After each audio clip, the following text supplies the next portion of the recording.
was a record for Woodside, $1.1 billion, record first half. And that was driven by the Pluto LNG project really ramping up and starting to operate more efficiently. And that's been a big step change in earnings for them. And yeah, so we're sort of seeing the earnings capacity that this big project does have. So yeah, it's good to see.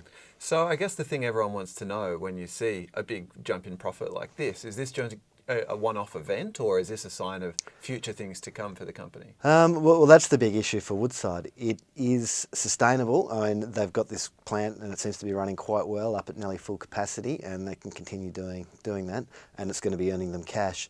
But investors are asking Peter Coleman, the CEO, how he's going to continue growing the company, or whether they should view it as just a stock where they can get a dividend rather than any growth. So I guess increased efficiency is a theme we've already seen in this earnings season with BHP and Rio really trying to get a little bit leaner. Yeah. Is this going to be a similar thing for Woodside as well, do you think? Yeah, Woodside have also been going down that path, as have a lot of all the international oil majors. It's definitely a theme across the resources business in the wake of the China boom, where costs just weren't focused on because prices were up and you needed volumes out. So Woodside have put in place cost reduction, job cutting programs, and looking at efficiencies in Pluto, and that seems to be going quite well. But again, there's only so much benefits that can deliver. The big thing is going to be, what sort of company is Woodside and how does it grow? What is this good news for shareholders today, the result? Well, the shares were up, and so I mean, there are a few people complaining out there saying this isn't, where's the growth? But for all that, the shares are up at a 3-year high. They're up slightly this morning, which is the highest it's been since Peter Coleman, the CEO, has been in. So yeah, I mean, I guess it depends what you're after. If you want dividends, there's a chance that you'll get them if you're in Woodside, and dividends are very popular at the moment. If you want growth, the future for Woodside's less certain.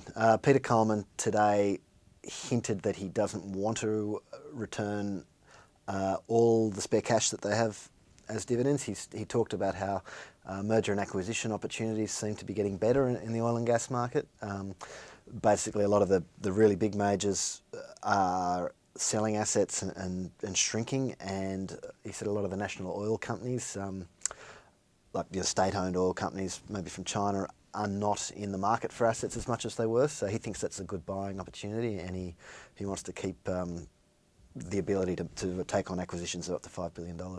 So you mentioned that spare cash. They do have a little bit lying around after the failed Shell buyback a couple of weeks ago. How does that affect their current situation?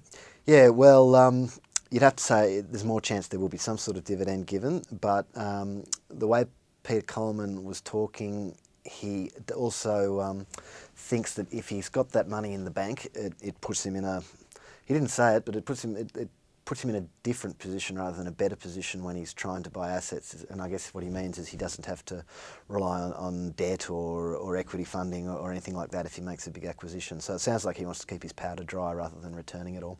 Matt Chambers, thanks very much. Thanks very much.